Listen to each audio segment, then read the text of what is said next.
Show in the house.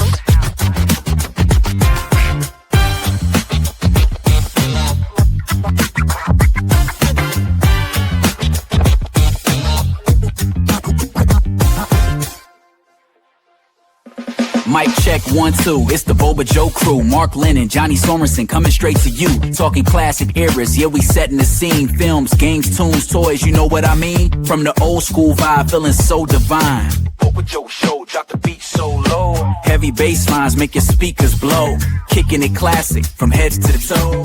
Yeah baby yeah, watch the Boba Joe show.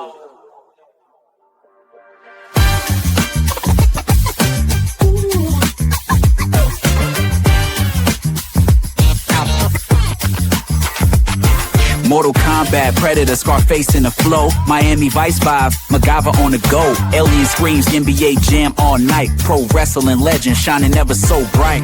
Macho Man Randy, Ric Flair.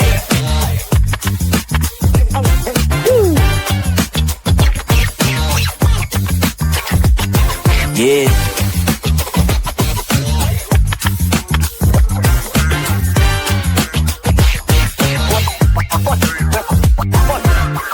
Show, drop the beat so low.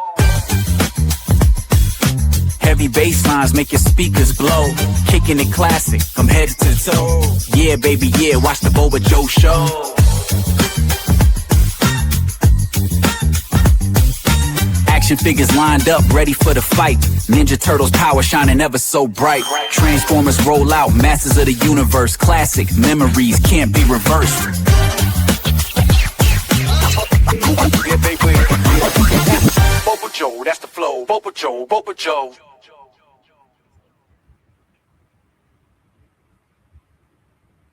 If you like big, sweaty, roided up men, then you're in the right place. Welcome to Boba Joe. Welcome, everybody. Hope you had a nice new year. Glad you could join us for our first Boba Joe show of the new year. Many more to come. But we're tempting fate this week, you know, because we're dealing with an unlucky number, the number 13. Will this be an unlucky show? Hopefully not. We're gonna been bulking up for 2 months in time. preparation for the show, but I don't really weigh anymore despite all my efforts. I still weigh about the same. Yeah, I hit the gym pretty hard, and in the end, I just gave up and just took some steroids instead because it was the only thing that worked. You don't get the 24-inch pythons just from going to the gym, boys and girls. No. You got to take the special vitamins too. But yeah, we're back to WrestleMania. We're in 1997 now. We're slowly climbing our way through the years, and I believe I did make mention when we finished WrestleMania 12 that we are in for some kind of choppy waters going forward with the Manias, but we will never again reach the low depths of WrestleMania 9 or WrestleMania 11. So at least you know, we may have some inconsistency in some shows that are only mediocre or okay, but nothing really bad that we're going to be getting too upset about, hopefully. So glad you could all join us today. Our togas. No togas, no elephants. No macho man on commentary who's just bored out of his mind and really wants to get back into the ring. Speaking of commentary, I believe this will be the last WrestleMania we hear Vince McMahon on commentary. After this year, he will be like a full-time kind of character as opposed to a commentator and announcer. So this will be Vince's last WrestleMania. It's kind of good because it means more of JR and the King and whoever else is around. Because Vince is like always pedestrian. He was always like completely vanilla on commentary. Yeah, he's there to service his own interests and make sure that it's his vision that is communicated and not what those wrestling commentators want to tell you about. I don't know why it is, but year by year, I don't like when it does the WrestleMania intro. When it goes WrestleMania, I like when he does that. But sometimes he just makes these kind of weird sounds. They're like elongated vowel noises, aren't quite words. So they're just he does more and more of them as it goes on. They just get kind of irritating. It's not a word. It contributes nothing to the match. Yeah. Just like in clear his throat, making noises, bad noises. Exactly, yeah. It's like a growl sound almost sometimes. Welcome. Yeah, like he's always just making all kinds of noises and shit. Like make some more words that are relevant to your show, you fool. But you know, we're here in 1997, and there is a lot of people who will probably tell you that 1997 is one of the best years ever creatively for the WWF, and they are correct in that assessment. I think, you know, there's a big shift in how the company is presenting itself, and it already kind of starts to move into high gear in 1997. We still do have remnants of the old ways, as we'll see as we go through the show. They haven't quite entered what would become the Attitude Era just yet, but they are literally right on the cusp of it. And we're going to see on this show in particular, a certain rising star by the name of Steve Austin is going to make quite the impression on this show, and it's going to have massive ramifications going forward for the industry in general, because this is really the show that puts Austin over the edge in terms of being a star. This is the big night for him. Yeah, like he was definitely on the upward swing, but the whole King of the Ring thing and the promo about the Austin 316 and Jake the Snake, and then the Bret Hart match are like the two things that we always remember from that era. They were really kicked off, and then next thing you know, he was going up, blowing up. It's still kind of a crossroads when you're watching the show now. It's like there's still a lot of the old and the new. We've still got some guys that are getting, I mean, they're not just physically that old, but again, they've been around a while in the show, and there's still some of that kind of 92, 93 sort of feel to some of these characters, and when it was all jobs and they were aiming for the 10-year-old kids, there's still kind of some of that energy, along with some of the genuinely newer people, like, you know, I mean, Brett's a veteran by now, but as far as being the new generation, and Sean and Brett, and is, you know, getting established, but it's such a weird rocky period from early 90s till now, where it's like you had Diesel when he was gone, and then Brett was his champion, but, you know, like McMahon obviously fucked him over, and then Sean was meant to be the champion, but then he was too busy being drunk and high and not turning up to work, and, you know, just being a fucking layabout. So that didn't work out. So really, the most dependable people you see are people like probably Undertaker and Austin at this point. And yeah, it's as exciting a time as it is for the viewer, it's probably a tumultuous time for the company in general. They're still just about kind of hanging in there. They're very much so in the danger zone when it comes to WCW breathing down their neck. At the moment, WCW is on fire with the NWO. They are, without a question, WCW are the #1 promotion at this point in deservedly time. So, because you've got old guys, but they're reinventing into new gimmicks, and they had genuinely younger, great talent like, you know, Benoit and Guerrero and all that, and a lot of those lucha guys. So they had the best new product, really, whereas WWE was still doing a lot of hackneyed old shit. And I think, you know, the opening match on this show is a very good example of how the company is kind of... This isn't no Tito Santana opening WrestleMania match. This is like, what? Some hillbillies? It's very much a case of one foot still being in the past while the other one is kind of dipping a toe into the future, because we've got 4 tag teams, and 2 of the tag teams are like the old style WWF gimmicks. Like, we literally have the God Ones and the New Blackjacks, which are 2 very 1980s inspired and 70s inspired gimmicks, even when it comes to the Blackjacks. But they're in a match with the Headbangers, which is a very you know, present day current type of gimmick. Yeah, they're current, and they're fun. Like got the goth metal sort of thing going on and feel relevant for the time. Yes. And then you've got poor Doug Farnes and Phil LaFon just thrown in there. They're very good tag team, but they kind of seem almost lost in this sea of characters and gimmicks, because they're just a pair of like straight technical wrestlers that have been kind of thrown into the mix. it's that period where like we're still in this aftermath where the late 87, 92, they had plenty of good tag teams or whatever, and we're still just completely lacking in any decent tag teams really at this point, other than they started doing all the gang stuff, the bloody yes, just putting a whole pile of guys and putting them together who didn't really belong together and just calling it a gang based mostly around racial stuff. Didn't really make for good tag teams. It just made for like silly gang stuff that was a bad imitation of like NWO with that. You can tell that the company though they are trying new things. The very fact that we actually have a 4-way tag team match on a WWF pay-per-view is quite telling of the changing times. Now, a younger person listening to this is probably like, what's the big deal? It's just a 4-way tag team match. Yeah, it's something you see every fucking week on Raw now. It's the most random assortments of non-tag teams. I honestly get annoyed with it. I mean, I like the talent, but I don't want to see the top talent thrown into random fucking tag teams for no reason.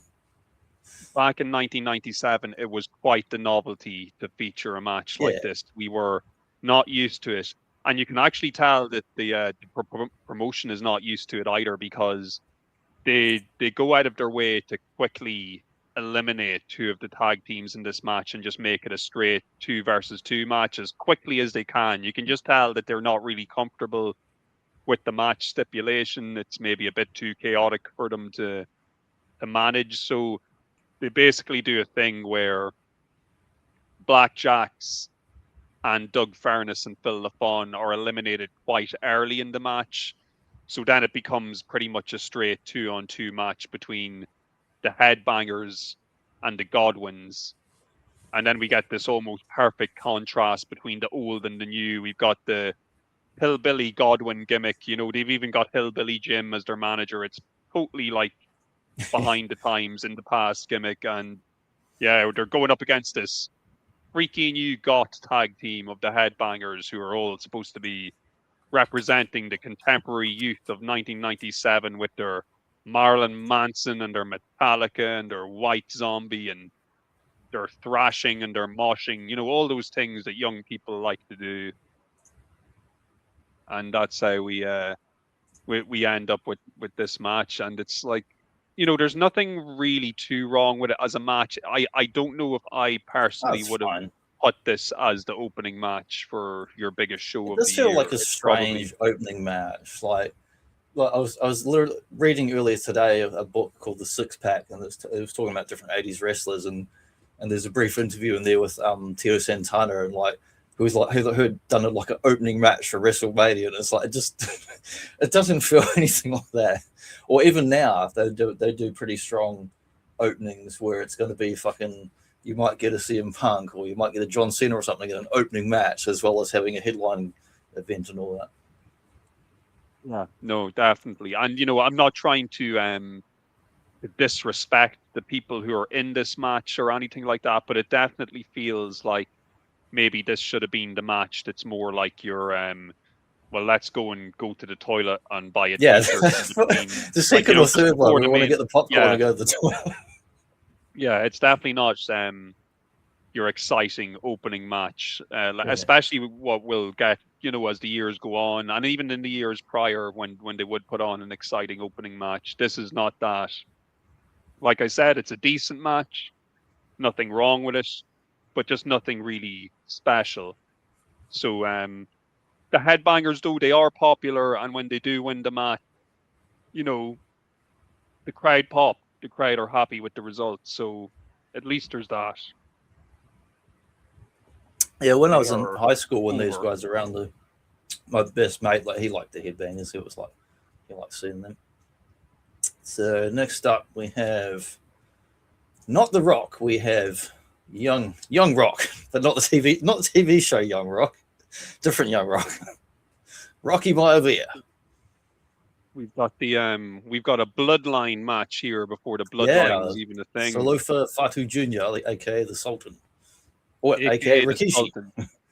Yes, what a gimmick for Rikishi here, the Sultan. I didn't know back then. I had no idea this guy was a Samoan guy. I'm just like, who the hell is the Sultan? This is another one of those things that's old and new again, like where you've got, well, they're both Islander Samoans, but you got to, like Iron Sheik, you've got a guy doing a very ethnic Middle Eastern sort of character in 1997 versus the new younger guy who's going to be like this new young talent, and it feels like something you see in the era of like, you know, Iraqi Slaughter and Hogan. It seems weird to have this character now be so and of course the Sheik is Iron Sheik's there himself as well as a manager. Yeah, he's got the double whammy heel managers of both the Sheik and Bob Backlund. So yeah, Bob Backlund's there as well. Just in case there's any doubt, if there's any doubt in your mind that you're supposed to boo this man, you have to just look to his managers. But you know, even Bruce Pritchard and guys like that have admitted that they only invented the Sultan purely to have a generic bad guy for Rocky to be able to fight and to beat. They didn't care about the character going forward. They had no plans for it. They just wanted somebody who they could guarantee would be disliked by the audience and disliked enough that they'd cheer Rocky, because Rocky, he's not having that easy a time in this current form. He's struggling to get over with the audience, and part of that is really how he's being presented. You know, didn't give him that terrible blue outfit as well. Yeah, he debuted in the awful blue outfit, and he's been given that kind of what I call the kiss of death gimmick. He's the Bucky Rookie is his gimmick essentially. So I think for me, I've always hated the, you know, good old go get them rookie gimmick, because it's kind of like, you know, oh, well, you should cheer me just because I'm young and I have a future. That's really it. Like, you know, there's no other motivation or drive to the character other than he's young and he's a hot prospect. He's a blue chipper. He's a blue chipper. And unfortunately for Rocky here, it's a pretty two-dimensional character. He's the very definition of a white meat baby face, essentially. And you can kind of tell, like, the crowd, they do cheer him, but it's a very type of lukewarm response. It's not like they're not treating him like someone who's like a megastar. He's far away from that point. He's got all the physical skills and talent that he's, you know, pretty much always had as an athlete in that. But he's just the most generic, boring, nothing. Not his fault. He's the most boring character. It's not until he gets to strike out on his own and do his own styles and promos and other stuff and go kind of off book does he, you know, eventually become the Rock who eventually get to know him. And, you know, we will see that transformation gradually throughout this year. Essentially what's going to happen is, well, first of all, he's going to retain his title in this match. He's going to get a quick pin on the Sultan to keep the belt, and he's going to get beat up after the match until his dad literally saves him from the beatdown. Yeah. Good old Rocky Johnson jumps the barrier and beats the shit out of everybody pretty much single-handedly to help save his son, which is maybe another thing that didn't go in Rocky's favor. It's like, oh, you need your dad to like jump in and help you or whatever. He needs that big backbreaker finishing move. That's going to get him over with the crowd. Yeah, he's missing a lot. That was even in the old video game. It's like before he had the elbow or anything. Yeah, he really needs a new lick of paint already and a gimmick overhaul, and he will get that later in the year. Yeah, he gets a shave and a haircut and sunglasses and nice fancy, I don't know, $500,000 shirts or whatever. Yeah, what's actually going to end up happening is the crowd responses to him are going to become continually more and more negative, to the point where from Rocky sucks to Rocky die. Rocky sucks, die, Rocky die. It almost it's like not just you suck, but literally die. So he gets injured later on in the year, and they actually use, it's a minor injury, but they use it as a way to briefly write him off TV and then reintroduce him as the cocky, braggadocious Rock.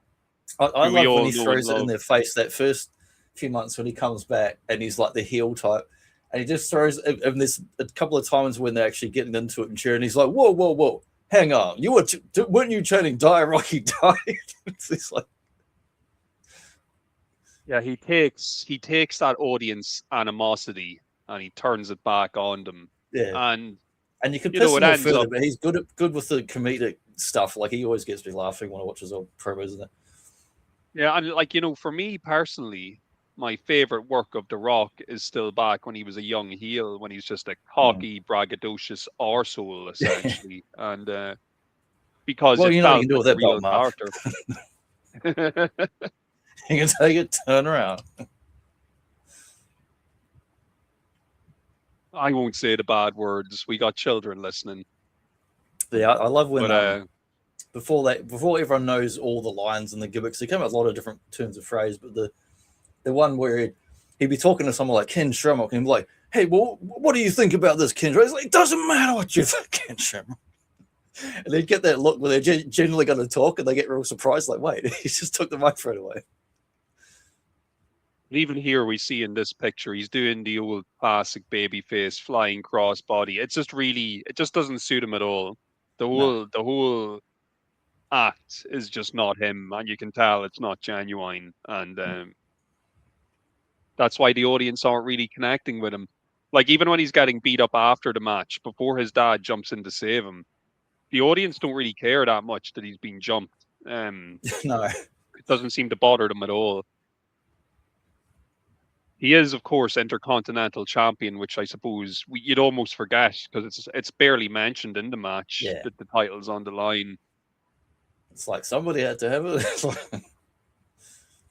And he probably won that belt a bit too quickly as well. Like he beat Hunter Hearst Helmsley for that belt very early on, and I don't think the audience were too pleased with that result either. They probably thought it was a bit too much too soon. Yeah, they definitely tried to push him real hard when he's first there, and it just backfired big time, and everyone couldn't stand it.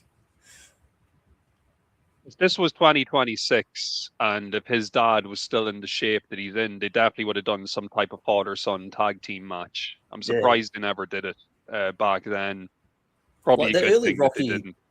Character is like, imagine you go on a flight, like in the airline, and they give you the airline food and meal, and they try and tell you that meal is like some kind of like 5-star award-winning super fancy meal. It's like, no, this is dog shit. You're trying to tell me something good. That's what the early Rocky character was before he became The Rock and all that. Yeah, he's almost like a creator wrestler in a video game. Yeah. I do feel bad. Like generic. Feel bad for a lot of the guys in this era that just got bad gimmicks and shitty costumes. Like the other bad one, of course, was Farouk when he first came in and had that stupid foam gladiator. I think that was awful.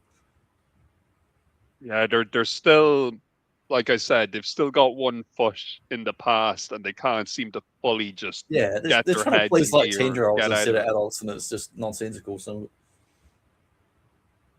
but yeah, Rocky he'll continue to struggle on for the rest of the year until he finally hits gold with that new character, and unfortunately, until then, the Die Rocky Die chants are going to become more prevalent as we progress throughout the year.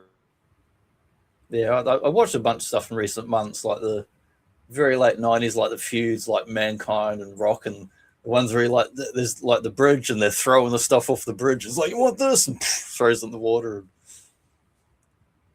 Yeah, and we're so close to that here. By the time but both, I mean, Rockhead and Austin both kind of blew up around the same time. Like when we do go on to review next year's WrestleMania, we're going to be looking at a totally different Rock. That's how quick it's going to happen. By the time we're looking at next year's Mania, he's going to be a different man. Raising some eyebrows. Raising some eyebrows, indeed. And we won't be mentioning his dad or being a blue chipper or any of that silly stuff. Yes, before we get on to the next match, there's a definite lack of any celebrities at this WrestleMania, so it's definitely standing on its own 2 feet. And other than you see, obviously Rocky Johnson, but a few old-time wrestlers. There was, I think Lou Albano was in the crowd, and a couple other guys. They briefly pan over, and then I don't know if they even see him again. The rest of the whole running time was like, yeah, here's these guys. They're really excited. They barely even give them 5 seconds on camera. These guys that work like 10, 20 years for the company. Yeah, they don't care. I think even you see Tony Atlas a couple of times as well in the Yeah, audience. Tony Atlas. Yeah, he heard there was a free cup of coffee going, so he turned up. Yeah. But I genuinely wonder if they actually paid for their own tickets, because that's what it feels like. It doesn't feel like they're guests. It feels like they probably paid for their own tickets. Yeah, some of them seem to maybe be kind of like clean they're up not even afterwards. Like clean up the ring before we go home. And you can sit at ringside. These poor bastards have slaved away for this company. Yeah, they're not even front row. Like they just have them kind of sitting in these random pockets, around the arena. Pretty decent sized crowd they actually get. In Chicago here, because I believe, now I could be mistaken, but I'm pretty sure this is the lowest purchased WrestleMania of all time before the WWE Network came along. That's how dire a situation it was in the company. Like, not many people bought this show at all. I must apologize, by the way, if I keep muting my mic. I'm still kind of coughing and spluttering a bit from the flu, so I beg forgiveness from our listeners if I did come down with that bonitis for a few weeks there. Bonitis. Oh my God, my bones. But we put you in cryogenic suspension until in the future that a cure. Then you had to get a time machine to come back here. Speaking of the future, we got another future star here in the making. Pick alert here. Oh. Yeah. Wow, Triple H. Those are going to grow even bigger. How did your physique change so much in a couple of years from now? But I don't know. Pick implants? No, a lot of weights, a lot of steroids, a lot of food, I guess. He had probably the biggest bodybuilder physique of that era, I guess. He was the only guy who still got massively big. When he went to bed like the Game and spitting water everywhere, and like he was just like, whoa, he was like Lou Ferrigno looking physique. I was almost going to say that this is our first time seeing Triple H, but it's actually not. We watched him get absolutely hammered by the Ultimate Warrior the year before, previous WrestleMania. Sure. He got absolutely jobbed out of it in hilarious fashion. Ultimate Warrior doesn't even take his jacket off, and he's already practically has him beat. So this year he's getting a much better deal in terms of who he's working with and the type of match he's going to have, because he's running this program with Goldust, and it's actually been used as a way to introduce China as a character.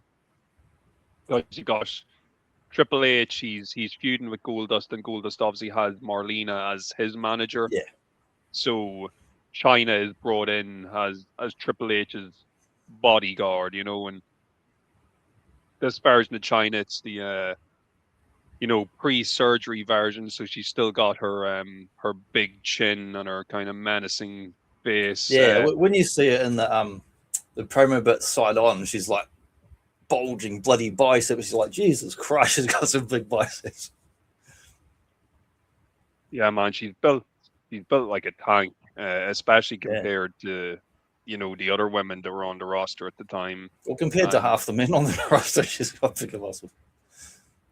She definitely had a unique look. It's funny how much the attitude has changed towards Goldust in the space of a year, because last year, or the last Mania, when we watched it, Goldust, he's a heel, and they're all like, oh, he's such a freak, and they're making all these like anti-trans and like kind of homophobic remarks about him, whereas this year he's a babyface, so all of a sudden they just don't mention any of that stuff at all. I always feel bad for him, because I like Dustin Runnels, or Dusty Jr. as I kind of think of him sometimes. He's such a talented wrestler, but he's like always just getting fucking jobbing away wherever he is, and it's like they're never using his talent to the best effect, no matter where he's working. Yeah, they really don't. And don't get me wrong, I'm sure he made a lot of money with the Goldust gimmick over the years. Oh, but he certainly like did the gimmick and did it the best of his ability. I just never liked the fucking gimmick. Yeah, same here. Same here. It I just just found it really lame. I never found it like me. annoying. I just found it like lame and boring. Just, which is the worst thing you want a wrestler to be is boring, unless it's fucking, I don't know, that guy that Roddy Piper is gonna slap in the promo or something. You know.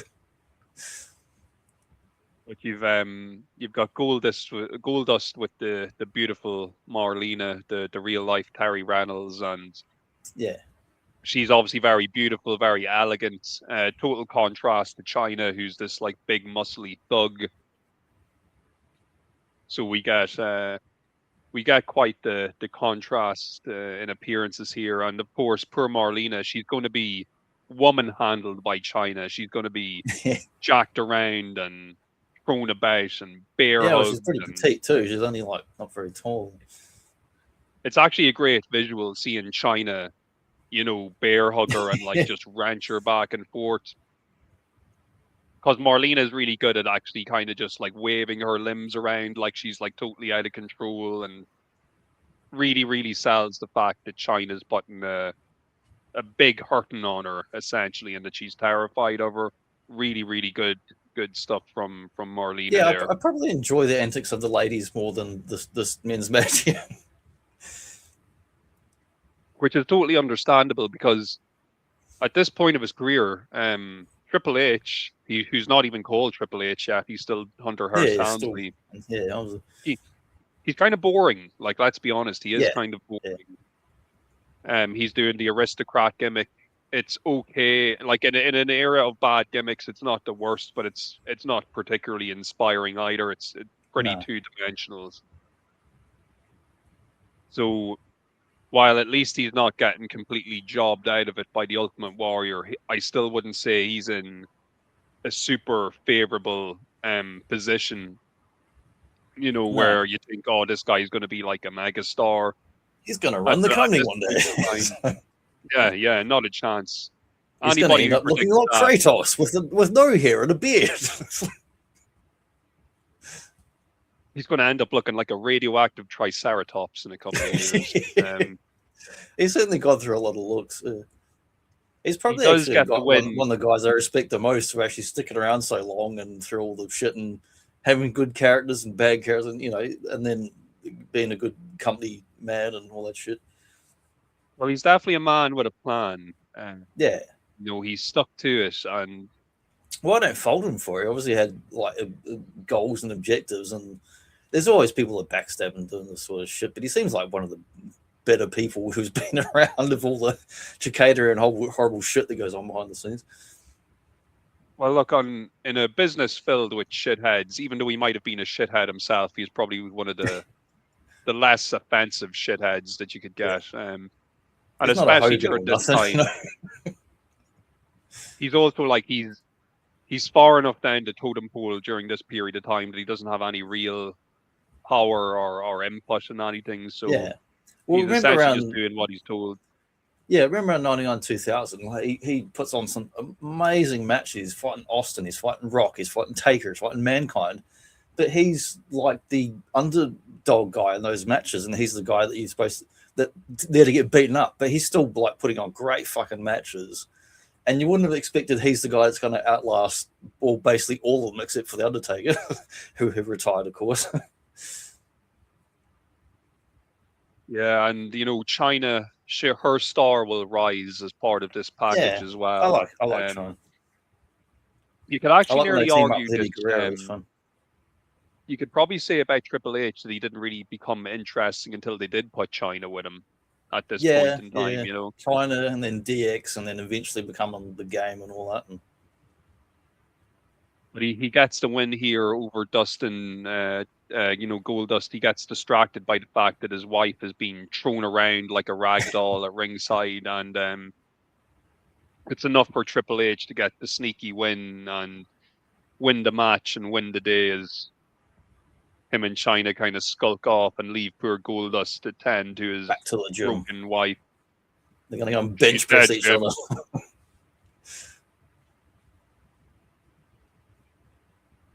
Yeah, so and not a bad little match either. In terms of like in-ring quality, it's probably the best match so far. You know, crazily exciting or anything, but they do enough to, to make it a good match. And the antics with the women at ringside keep things interesting, throughout the duration of it. Okay, so the next match we have Owen Hart, we've got Mankind, we've got Vader and the British Bulldog, which is such a weird combination of guys. Very weird, very weird. Like the Owen Hart and the Bulldog tag team kind of makes sense, but Vader and Mankind teaming together is kind of unusual. Yeah, it's chalk and cheese. It's like, what? And then, of course, we've got Paul Bearer at ringside as well. Vader and Mankind, or Vader and Mick Foley, it's such a heated rivalry in WCW. It's a bit jarring to see them now teaming together in the WWF. Yeah, Vader was kind of wasted in WWF. Like, I read his book a few months back, and had his full career history in time in Japan and WCW and whatnot. And he was they completely wasted him in WWF. And I think he was coming off multiple fucking surgeries too. So he'd lost a bit of weight, a bit of strength, and trying to recover, and just bad timing all around. Yeah, and I think we mentioned it a little bit when we did our WrestleMania 12 review. Yeah, Vader, he came into the company injured, and he came in under the assumption that he was going to be given a significant amount of time off when he signed in order to recover from surgeries. And of course, Vince McMahon, who is a dickhead and a liar. Serial liar. He had Vader back on the road. Yeah, he put Vader back on the road way earlier than expected. And of course, when your injury isn't properly healed and you go back to work, you end up injuring yourself more, which is what happened to Vader. Yeah, especially when it's like real serious ones that take 6-12 months off, not 2 or 3, but you need a long time. The bigger the body part and the bones and whatever the hell's going on, you need proper time off. Because the year before, in previous Mania, we saw Vader in a 6-man tag, and I did remark at the time that the reason he's in a 6-man tag and not a singles match is because he's still not physically fit enough to actually do a singles match, but they still wanted him on the show, so they made him go out and be part of the 6-man. So right from the get-go, they're not treating him with the respect that he deserves. They really did him dirty very early on here. When I was sort of highlights of Raw in the 90s, used to be on once a week on TV in New Zealand. It was just a clip show. I was just like, who's this guy? Is him so lame? And then you find out he's a fucking amazing wrestler, an incredible career. And this was kind of like the death and end of his career before he had more fucking terrible surgeries and car accident where he went off the road and nearly fucking died. And that was like the beginning of his terrible traumas and things that fucking happened. But Bastard went through a hell of a lot of grief. He spent like nearly 12 fucking months in a hospital and out of bloody comas and shit. And this is our first time. We may have covered him in a WCW show we reviewed previously, but as far as the WWF go, this is our first time talking about Mick Foley, who's going to go on and have a tremendous career in the Federation. Yeah. Nearly kill himself. Go on to dizzying heights. Nearly kill himself multiple weekly times. basis. But back here, he had been introduced the previous year. He's been feuding with The Undertaker for most of that time, which is why Paul Bearer is his manager. Paul Bearer betrayed The Undertaker and sided with Mankind. So that's how we get this situation where Mankind and Bearer are associated with each other. I mentioned earlier that I would not have had the 4-way tag as the opening match. I think this match should have been the opening match. Yeah, this match would have must be the opening one. Lots of stars, lots of big names. You also have the novelty of it being a heel versus heel match, which is something you don't see too often. We do essentially have 2 sets of bad guys here going against each other. So definitely a novelty match. If you had this as the opener, you got 2 guys who had been a fair bit of Japan and whatnot, and then you got 2 guys that have come through like bloody Dungeon and Hart family, and it would kind of book in well with the other Hart related stuff from both this Mania and the previous one. We're at a bit of a crossroads for the Hart family. They're actually going to be reunited with Bret and Jim Neidhart later in the year, and they're going to form the Hart Foundation faction. Yeah. And they're going to have a great time being anti-American and pro-Canada for the rest of the year. Yeah, and God bless them. You know, the Hart Foundation, great faction. So that's all to come. But for the moment, they'll have to be content with this mid-card tag team match here at Mania, defending their titles. But it is a good match. It's a fun match.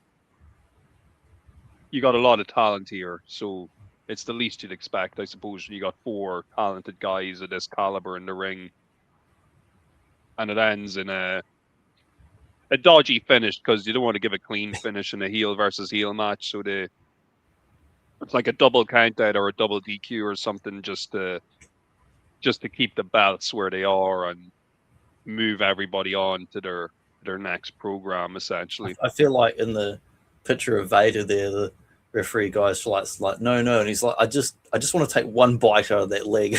I'm hungry. The referee's like, please stop. He's already dead. He's already dead. It's a hamburglar. Yeah, unmasked Vader as well. His mask was very prone to falling off in the middle of his matches back then. Yeah. Must have been a looser fit. But yeah, we had a lot of untapped potential when it comes to Vader in the WWF. If they just treated him better and, you know, had a bit more of a plan for him, he could have been one of your tippity top guys. He could have been your top. Yeah, he should have been in the top 10 or top 5, or, you know, if they're able to heal properly and have the right push and all that, he should have had much better time there. So the next match is one we're definitely familiar with: Austin versus Bret Hart, an I Quit match. Austin being that tactical wrestling submission specialist he is, we all know him to be. Yeah, it's a big deal, this match. Apart from the impact it had on Austin's career going forward, it's also generally regarded as one of the best matches WWF has ever produced, ever. Whether that be WrestleMania or anything else, it's genuinely, if it's not considered number 1, it's usually pretty close to the top. I don't know if it was in a Stone Cold podcast or book or somewhere, you know, that behind the scenes shit where they're like, before when they suggested the match, and Austin's like, submission is like, I don't know any submission. It's like, I have to show me some shit. Yeah, other than the $1 million dream that he'd been using briefly with his association with DiBiase, I mean, he's not overly versed. Whereas, you know, Bret Hart and the bloody Hart family, like, you know, they come from like actual wrestling background with, you know, half a dozen fucking submissions that really hurt and really will, you know, destroy your body. Sometimes there can be a little bit of revisionist history when it comes to this match, because even the WWF will try to say that it's the ending of this match that changes everything. Austin is now a face and Hart is a heel, but if you're paying attention and kind of looking at the TV leading up to this, both guys had kind of already turned, really. Bret was kind of being hated and Austin was being loved. The match was really only a formality to cement the turns. In reality, you know, both characters had already kind of fallen into where they were going to be for the rest of the year. Yeah. Largely thanks to how the audience just reacted to them. You know, Bret was officially still a babyface, but he's been subtly playing heel as the year goes on. He's been complaining about the results of matches and complaining about being screwed over. And yeah, it wasn't McMahon that basically told him to do that? Yes, exactly. He forced him to become a heel when he didn't want to, after he fucked him out of being, like, you know, basically continuing as their main lead guy in the company. Well, I almost forgot we have Ken Shamrock as the special. Yeah, I like referee. He's the special referee, because it makes it a bit more believable, being he's from an actual like shoot fighting MMA background and all that, and you can see even the way he moves around. He doesn't move like the regular referees. He's like light on his feet and bouncing around, and you think, well, there'd be interference, but he doesn't interfere. But it's like a good match, and you think, oh, there could be problems with him, but he's just there to enforce if anything goes stupid, which it doesn't. And the week before this show, they actually did a pretty cool thing with Ken Shamrock, where they had Billy Gunn come out on Raw and kind of challenge him and accuse him of being a phony, and then Shamrock just whipped his ass. It's like ankle lock. Yeah.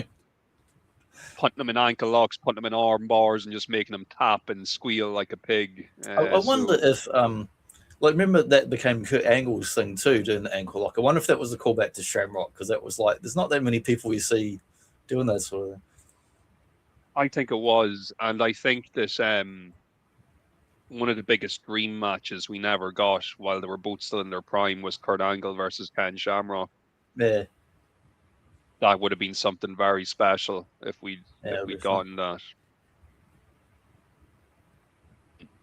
Yeah, it's an amazing match. From bell to bell, everything they do during this match is just unbelievable. I love Austin does this thing right at the start. They don't even like lock up or punch or nothing. He just runs out like football tackle, bang, tackles to the ground. Yeah, it's beautiful. It's beautiful. And the intensity is just at 10 from the very get-go. It's totally over the top. And it's not the gentle rolling. It's not that gentle kind of push him to the ground or the big spear across the way. It's like a proper tackle, and you know that Bret Hart can take it and fall properly where he's not going to hurt him or anything. It's like when you see someone in an actual fight do a proper double leg takedown on somebody and just pummel them. And in Austin, is he doing a Boston Crab or is he doing an Austin Crab? That's what I wonder. And look, won't go through it blow by blow. I would definitely at least on every show we review, we always recommend at least one match. This is the match you have to watch from the show. Like, I've got my best of Austin DVDs, and this is on there, and I've got my Bret Hart DVDs. This is on there, and I'm pretty sure it's on YouTube as well. Yeah, the official WWE channel does actually have this match uploaded in full. They ranked it number 2 of their best WrestleMania matches of all time. Number 2. Number 1 was Michaels versus The Undertaker from Mania 25. I don't know about that. I have a feeling old then. I mean, it was good, but they're both getting way older. I have the feeling it got the number 1 spot because both of those guys still happen to be employed by the company. That's my like when it's like, and the number 1 is like Ric Flair when he's 100 years old versus a midget and a bear. And I was like, no, just there's some shenanigans. Of course, what everybody remembers about this match is the finish, because we get a bloodied Austin who there's blood literally pissing off his face. Do you know, for the first time I knew exactly where I should have known by now, but I've seen this match at least 10 times. But when I was rewatching it yesterday, I was like, oh, that's the exact second where he's cutting himself. You can see it. You can see it because we know, but the camera's on Bret and the crowd's attention's on Bret, but you can see it. And Austin's told you in podcasts and his book is like, this is where I did this, blah, blah, blah. Because it was at a time where they weren't supposed to be openly blading and all that. And that's right. It was still illegal to be, And I love the fact that after it happens, Vince McMahon and there's Vanilla's like, oh yeah, we don't really approve of that level of violence. And as he's saying that, the camera zooms in all this blood splotch after the match and just lingers on it for about 34 fucking seconds. Like, yeah, we don't approve of this, and we close up on the blood. It has to be one of the best blade jobs in history, because he's just falling pretty much front flat down like this. And his hands would be about here, and by the time he comes up, it's just going everywhere, and it's very believable that he's just scraped his head and whatever. Yeah, and it's literally pooling underneath him, like there's a puddle forming. Yeah, as it drips off him. Yeah, it's a real geyser at one point. You can literally see like a skite of it coming out of his Yeah. Well, when he puts them in the sharpshooter, that's when you can see more of it just squirting. This makes his heart go pretty squirt. And of course, it's the sharpshooter finish that puts this over the edge in terms of being a very memorable match. Because look at the faces on the crowd, man. Yeah, that woman is literally like, it's like she's gripping her heart. Yeah. But Austin, he's such a tough SOB. He does not tap out. He does not give up. He does not say, I quit. He passes out from the pain. And that's how Hart gets the victory. It's a good finish. It's not something you'd usually see. I mean, all the time now, if you watch Raw now, I'm not bagging it. Like, I watch bits here and there. And I fast forward a lot of it, but I watch the bits I want to see. All the time you see, like, oh, someone gets hit and, oh, they're out, they're unconscious or something, but you can see them, like, rolling around and fidgeting and shit. But they'll be there for, like, a stupid amount of time as if they were knocked out. Like, let's say it was actually boxing or UFC. If someone's actually knocked out, get a fucking doctor and go check they're not dead. You know, just leave them lying there for several minutes because they'll be brain dead. But in the wrestling, it's like, oh, what they're actually doing is having a fucking rest and usually just catching their breath, and then they just stand up and walk away like nothing happened. But they do that so much, and to me, it really kind of kills the kind of believability of it. Oh, big time. Like, but what I love about he's this passing out from the pain. He's not hitting his head, and he doesn't stay there forever. He stays there for a reasonable amount of time where he does eventually get up. And when he does get up, he's wobbly as hell. He's really sells it. And of course, you've got Shamrock. He's the only man tough enough and capable enough to keep control of everything that's going on. I like that. I think it really sells that you got two guys that are just. We already know Austin's a badass. We know Bret Hart's tough, but he was a good guy. But he's been slagging off America and going rah Canada for months. So you don't know if he's going to turn on the crowd or the crowd's going to turn on him. So it makes sense to have this enforcer guy around, Yeah, it just all the pieces come together perfectly, and really can't do it justice with just words. I would once again just need to reiterate that if you haven't watched this match, you need to go out of your way to watch it. If you consider yourself a wrestling fan at all, you need to watch this match. Yeah, for sure. I also love that you've got two guys with completely different styles, but they make it work together. Because sometimes you get different styles and it clashes, and it's just, it's like two boxers both trying to use the same arm with some shit and leading with the wrong up. But in this, they're two different styles, and like, Austin the Brawler and Bret the Technician. It just goes together like really well, and just makes it a really unique, great match. Yeah, opposites attract in this instance. You've got the two different wrestling styles. You also have two very different characters and how they present their personalities, and because he's gotten rid of the hair. Perfect storm. He's gotten rid of that bloody $1 million belt or whatever he had, and then he had the it was pretty crap when Austin was first there. They gave him rubbish gimmicks, and then he was watching that late night thing about serial killers or some shit, something called the Iceman, Stone Cold Iceman or some shit, and that's right. And then he got the idea to be like, yeah, and he shaved all his hair off and had the goatee beard and. At least he didn't become Chili McFreeze, which is one of their potential names. Or Cold Stone, as Mike Tyson accidentally calls him next year. Cold Stone Steve Austin. Yeah. It's something like from Lord of the Rings or something like Cold Stone. Yeah, fantastic match. And both of these men are going to have very significant years going forward. Of course, we know how it's going to end for Bret at the end of the year. Yeah. He'll be an angry young man as opposed to an angry old man. Yes. And but for Austin, the sky's the limit, and he's on his way to the top. He's going to. I still feel bad. Like the rocket push. You get this amazing match, but it's like Austin goes off into the stratosphere. Bret gets double fucked when he goes to WCW, and Goldberg spears him, gives him fucking brain damage. It's like, what a way for a fucking career to get fucked up, and and it's good that he's still popular and he's still working here, and he's I mean, Bret Hart's in his fucking prime, but he's basically jobbing to his guy on the. It's not quite on the way out, but he's theoretically it's towards that time when he's leaving, and goes to WCW. They gets paid to do nothing and stay at home, and then gets fucked up by Goldberg. So it just pisses me off that that's how Bret Hart's career ended. Like he should have been going right up to the year 2000 and into TNA and other bullshit, and should have stopped when he wanted to, not because he got physically incapacitated by a fucking idiot. Yeah, it just feels like a real injustice, for his career to end the way it did. Because he's not just a good wrestler; he's a good character, he's a good wrestler, he's a good person. There's not many good people in wrestling. It's a lot of fucking scumbags. But he's a decent person. And then he just is an amazing athlete and technical wrestler as well. He's just got all of that. And it's just such a fucking waste what happened to him. Yeah. All because Vince McMahon didn't know what he wanted and didn't understand what he had. And Eric Bischoff didn't know what he wanted either when it came to Bret. Yeah. Want to pay money, not do anything with it.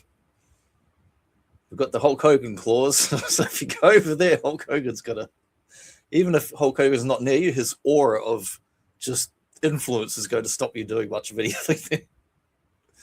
Yeah, he'll suck away at your life force until your career is. The dumb thing was, like, when you read Bret Hart's book, when he went to WCW, why in the first 12 months did they not build up to either having either teaming up with Hogan or fighting one or the other? Eventually they did, but of both of that, but way too late. When it was too late, no one gave a shit and it was inconsequential.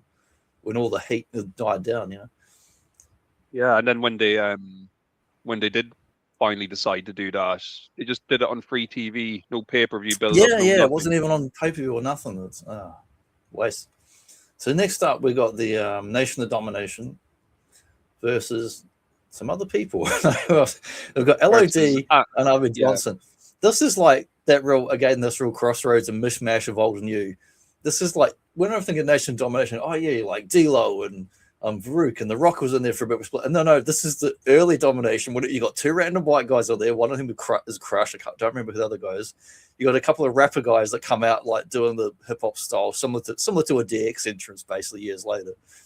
And it's such a weird combination. And they're fighting Ahmed, who later he becomes part of the Nation as well temporarily for a while when he's not busy injuring himself. It's such a strange mashup of characters, and like you got the influence of like bloody, what do you call it, like Nation of Islam and Black Panthers from the 70s, doing this like gang, semi-religious gang stuff. But here the early version just makes no fucking sense at all. It's just a whole bunch of guys coming out that don't really make sense. Yeah, it's they are trying their best to get a large faction put together so they can have their own version of like NWO, it feels like. Yeah. But like, this is another one where like I love Farouk or Ron Simmons, but I'd rather see Ron Simmons as Ron Simmons. He doesn't even need to be a fucking character; he needs to be himself. At least he's not wearing the stupid gladiator helmet. I mean, he had a great run with Bradshaw and all that. What was it? I forget the something OA, like where they were like playing all the gambling in the back room. And yes, the APA. Yes, the APA. Because they started as acolytes or whatever with the Undertaker's lot when the ministry, but then it became just them, and that was an awesome run. But it still annoys me that bloody Farouk didn't just get to be more Ron Simmons style here. The two guys who do the rap, that's JC Ice and Wolfie D. They are the tag team of PG-13. That was their tag team name. Pretty cool name. And they are good rappers. I do enjoy the Nation. I knew they were genuine rappers, but I had no clue who they actually were because I'm not knowledgeable on them at all. Yeah, they had actually quite the run as a tag team in Jerry Lawler's Memphis. They're quite a highly regarded tag team. Unfortunately, in the WWF, Vince McMahon thought they were too small, so they were just relegated to like rapping managers. They did have one or two matches, but they were usually just treated like jobbers because of how small they were. And within a couple of years, you've got we've got a big like Black Power group, but we've let a random white dude crush in, and then he becomes like Chains or something, and the biker becomes another gang with the biker like gang with the bloody jeans, and basically becomes like a white power fucking gang, and here he's with the Black Power. So it makes no sense. Yeah, so the way it kind of works out is the original Nation splinters, and Savio Vega, who we see in this picture with wearing the sunglasses, guy. Sorry, I couldn't think of that. He starts up the Los Boricuas faction. Oh, that's the third. So you get 3 coming out of this. Then you get the biker lot, the Hispanic lot, and then the black color lot. Yeah. So the Nation kind of spawned a few splinter groups in its own right. This is like history of humanity, and like fucking continents drifting apart and then splintered off all the tribes of humanity.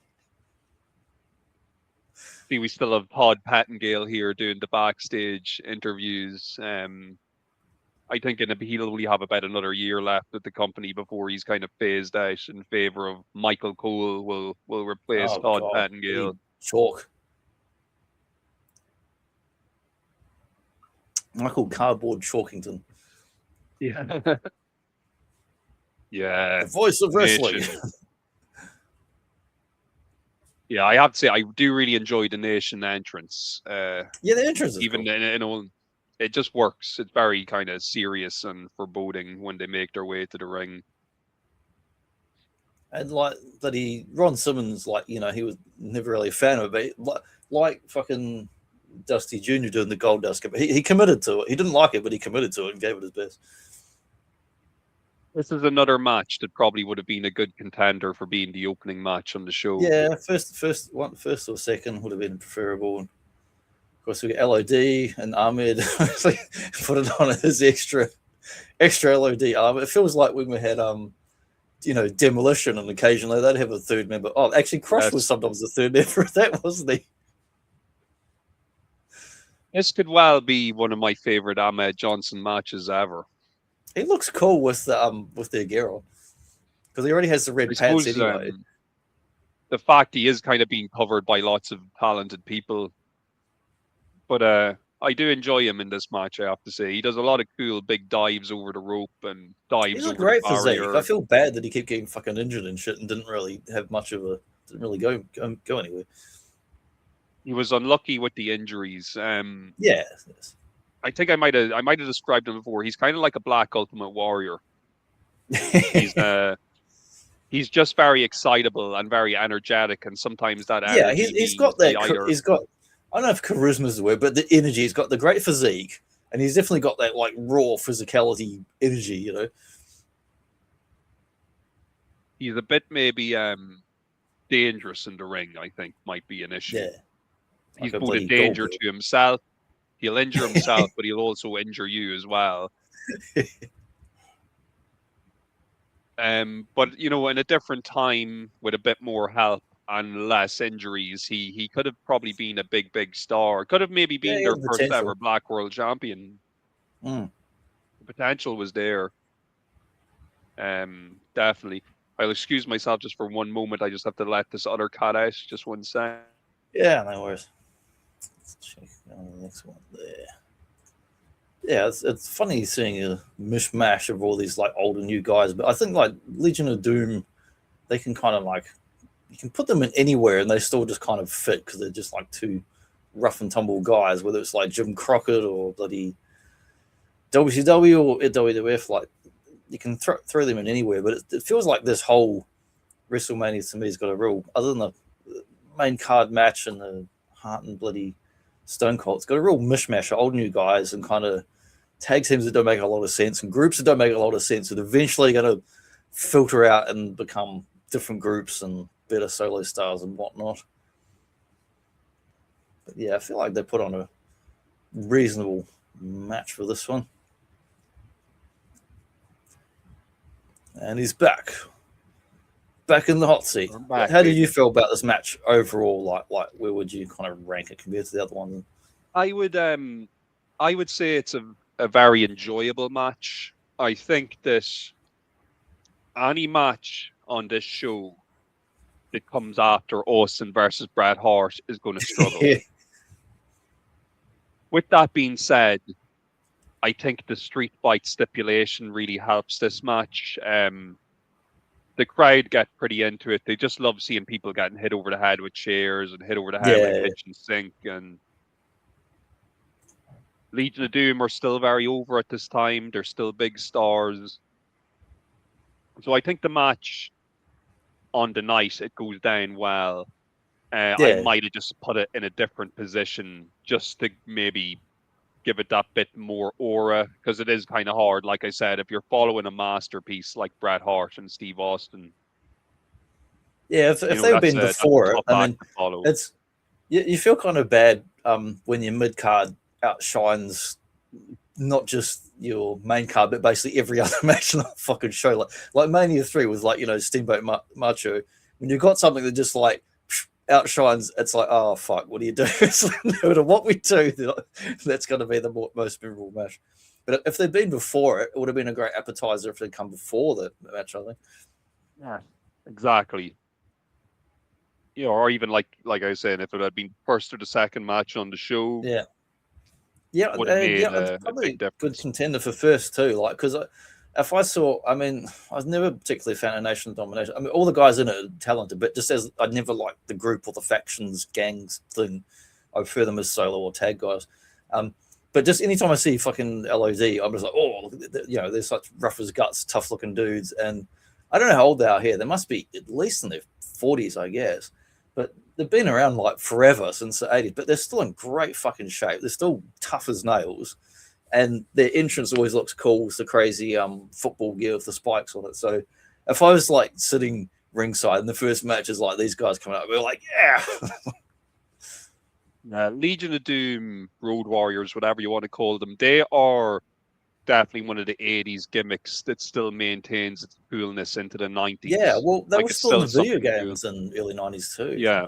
And they were still themselves. Wherever they were still the same basic characters.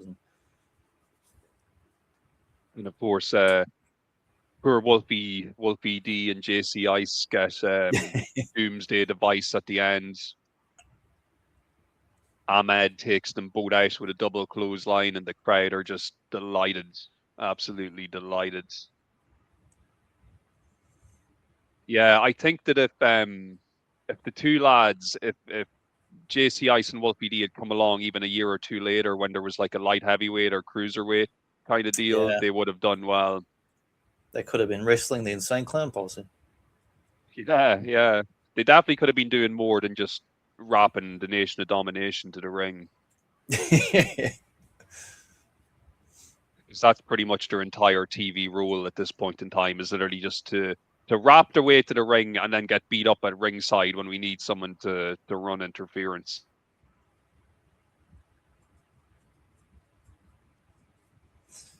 Still, though, can't fault them. They were an effective part of the act. Yeah. So, next match, which is the main card, we got Undertaker versus Sid. And we got some bloody HBK looking fella in casual attire. Yes, the injured HBK here. Yes. Apparently his knee's injured. That's why he's doing this pose there. We'll talk a little bit how we got to where we got here. So first of all, Shawn Michaels beat Sid for the WWF Championship in his hometown of Texas, wherever the fucking Texas he's from, and he beat Sid in that match at the Royal Rumble. And shortly after that, he comes out on TV and he's like, I'm injured, I have to vacate this belt. Right. Which, if you're Bret Hart or other people, you may not be really believing that he was in fact injured. As the story goes, he found out that he was going to drop the belt to Bret at this year's Mania, so he just decided, I don't want to do that. Yeah. I'm just going to vacate the belt instead and pretend to be injured. That's what most people think happened, essentially.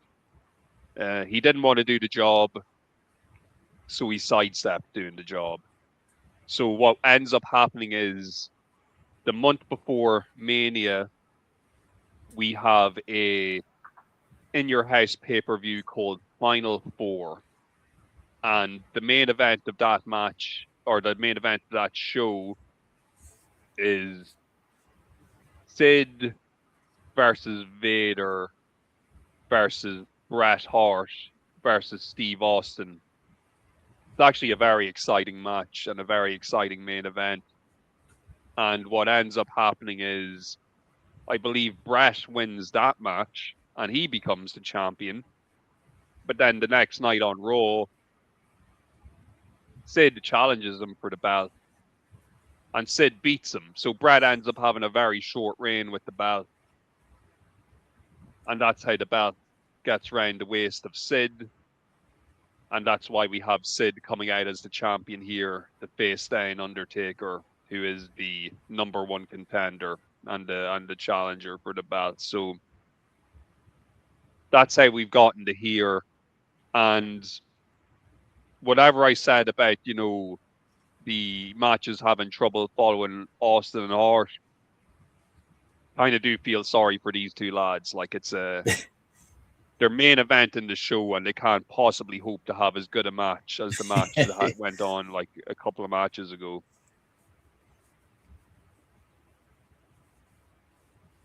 Great shot there. I can see it NWO shirt there, right? Yeah. That traitor. What are you doing here, NWO guy? Yeah, you'll see a lot of that during this time. There's some good signs and stuff in the audience. So we see like Sean comes out and joins the commentary team. So we got Lawler, we got JR, Jim Ross, and we got Vince McMahon, Vince McManatee. Like, she's speaking of JR. Hang on, before we continue.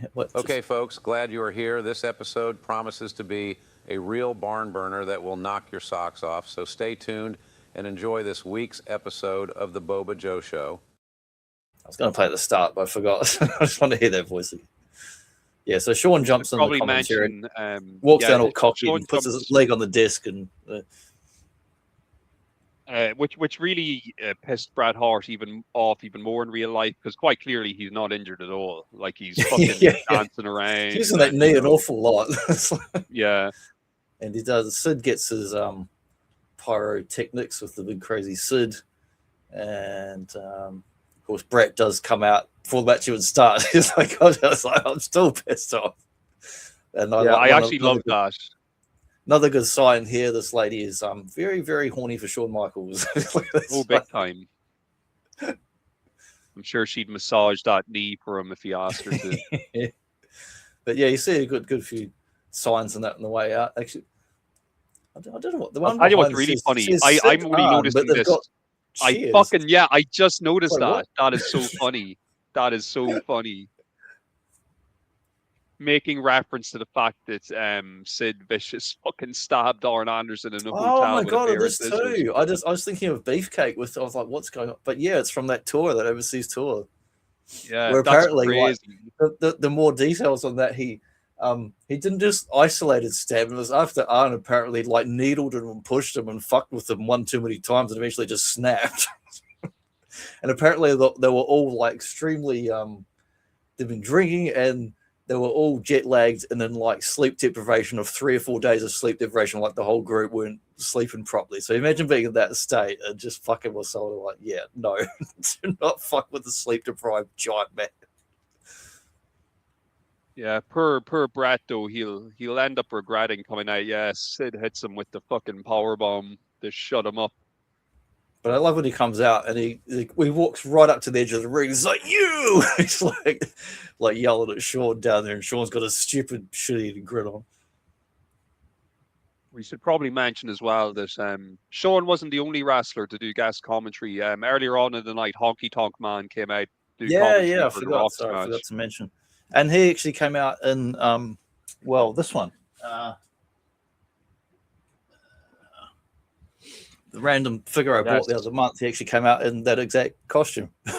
Yeah, the classic honky jumpsuit there. Yeah.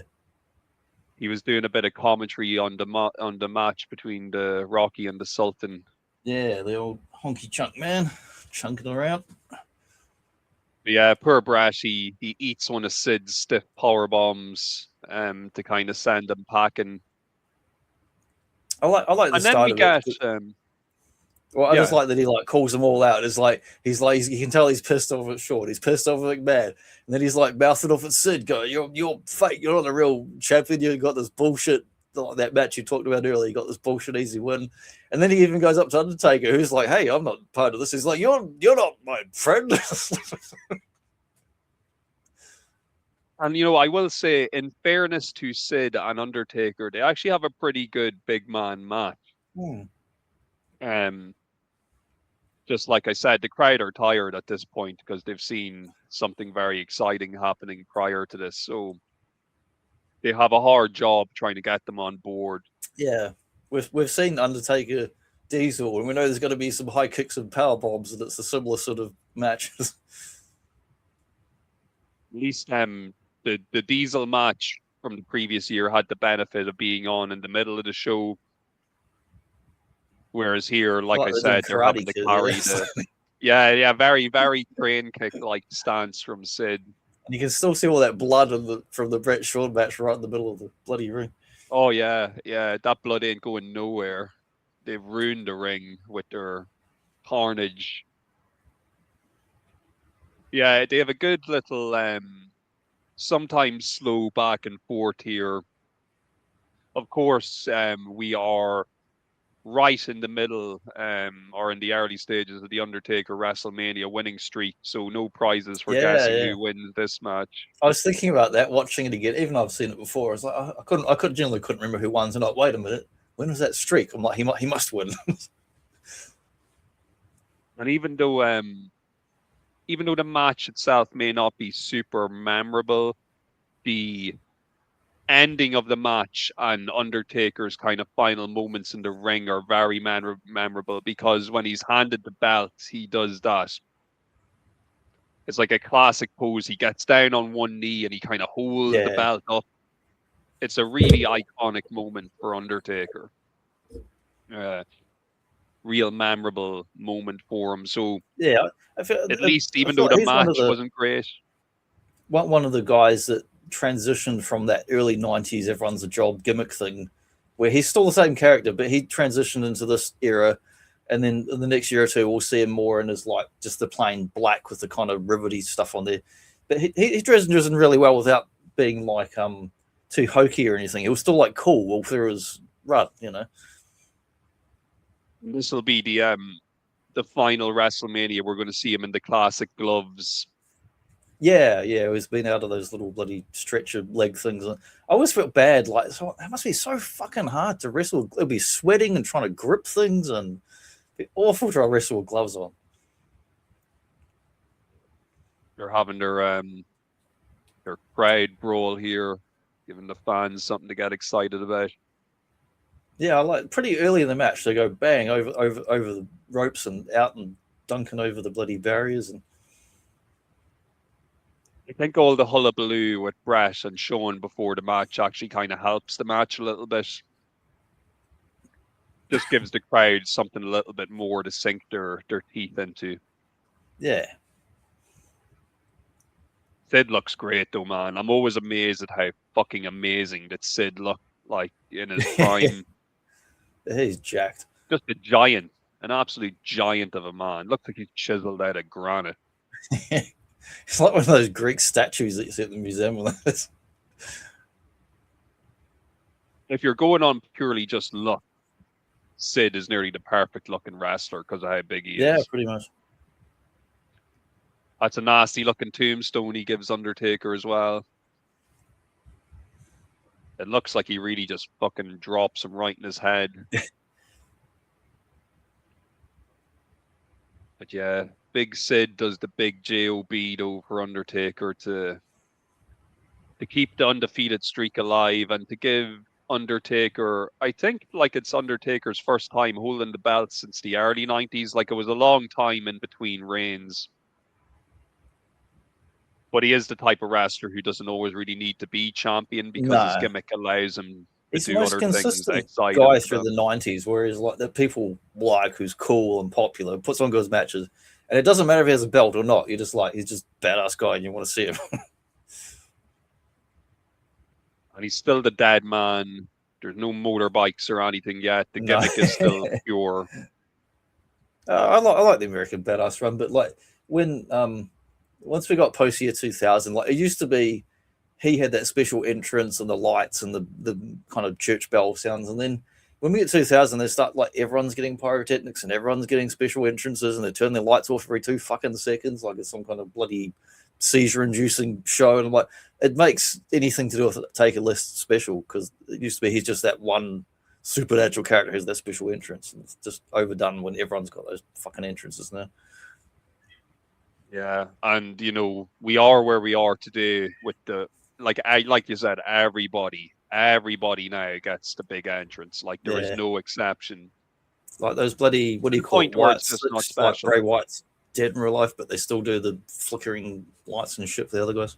With 2 seconds to check Pedro.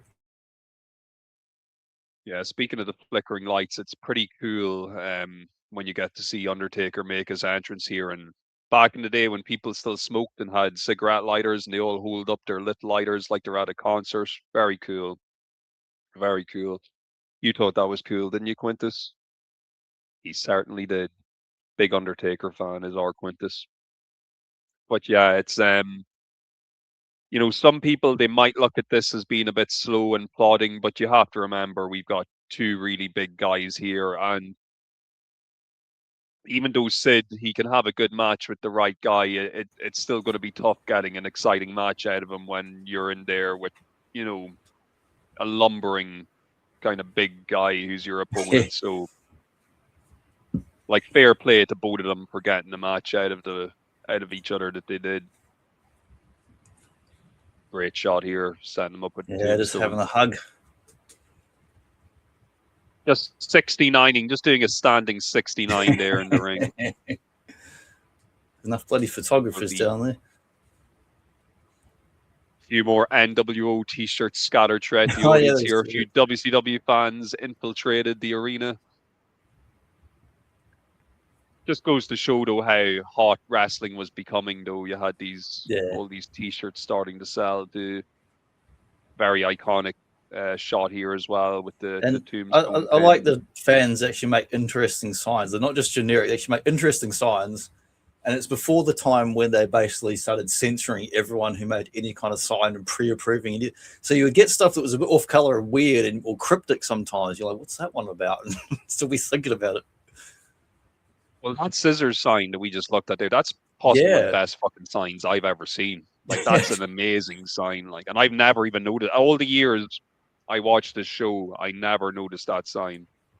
I didn't see it, so because I was looking at the thing to the left of it, because it was sort of still shot. We looked at it. Because there's a heap of signs in this show, like people have like made, and that look, you know, cool. They're homemade and that, not overdone. Yeah, no, it's no pun intended. It's a sign of the times. Now it's like I watch stuff and it's like, follow my Twitch Zelda stream. I'm like, no, it's the wrestling. I don't give a fuck about your video game Zelda stream, wrestling fans. You know, it's probably a testament, though, that they pulled off the Mania as good as they did. And like I said, it's not an amazing Mania, but no, I wouldn't even say, as an event as a whole, I wouldn't even say it's memorable other than the Austin Hart match. That's like the standout thing. Yeah, definitely. But like I said earlier, it does not reach the lows of like WrestleMania 9 or WrestleMania 11. We're not going to hit anything bad like that. Again, until we reach the modern era, but by that, we're not going to get that far anyway. So was it unlucky 13? I suppose in some ways it was because of the low buy rate. Yeah, you're right. Like, I think actually like Royal Rumble and SummerSlam did better buy rates than WrestleMania this year. So that kind of tells you all you need to know. There was just not that much enthusiasm going into the show, and WCW were still kicking their asses. They just had a way more popular product, and the fans were obviously choosing to spend their money on WCW stuff instead of WWF stuff. So even though they got a good crowd on the night, they did not get a big crowd actually ordering the show on pay-per-view. The show definitely suffered. They would rebound, though. 97 would be a real turnaround year for them. Yeah, 97, 98 is like, whoa, it's like things a turnaround. I will say that you know, our next Mania that's due up, number 14, is one of my favorite Manias ever. So it's going to be quite a show when we review Spoiler Mania alert, talking 14. about next week. Austin Tyson Michaels. Very misleading pay-per-view poster there, I have to say. Yeah. It definitely gives you the impression that they're going to have a triple threat match and not just have like a referee as Mike Tyson. Yeah, it was 2 in a row with guest. Like we had Shamrock guest referee, and now we got guest referee Tyson, who's a genuine celebrity, but like Shamrock, a genuine fighter. So we're all going to get prison, to see. So they were playing off the whole bad boy angle for even most other pay-per-view and sports things did not want to touch him at this point because he'd been in prison. So WrestleMania was like, oh, we got the bad boy, and this is going to get attention, and we're actually going to get to see Ken Shamrock in the ring, but this time as a wrestler. We're going to get to see him wrestle for Mania 14 as well. So, there's going to be a lot of cool stuff to discuss when we get to our next Mania for sure. Got a weird 3D cube on that poster. That's a different one. I noticed that it's X-rated. Yep. DX-rated. Yep.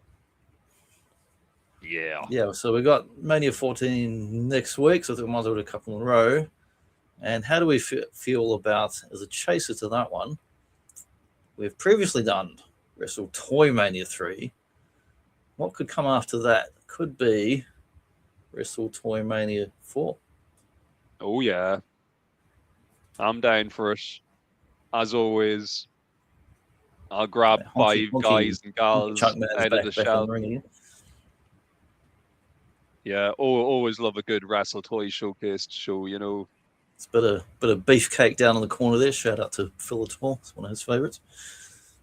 Yeah, we'll show the beefer some love for good old Phil. Yeah, I know we got plenty more wrestling-related content to come and lots of other content for the rest of the year. Big year 2026. Resident Evils will be the following after those ones. Because I haven't had time, because my mum was over Christmas, I haven't had a chance to play them. So yeah, it's all on the table. It's all coming down the line. Big year 2026, going to be a big year for the show. So make sure you all look at all that money rolling in. It's just everywhere. Look at it. Money, money, money. That's all I ever think about. But yeah, thanks for checking out this week's show. Yeah, thanks everybody. Hope you all had a good time and had a nice Christmas and a nice New Year. And yeah, we're going to keep on trucking here and looking forward to seeing you all again next week. Yeah, stay concussion and steroid free until next time. Take care, folks. If you get a moment, leave us a like, leave us a comment.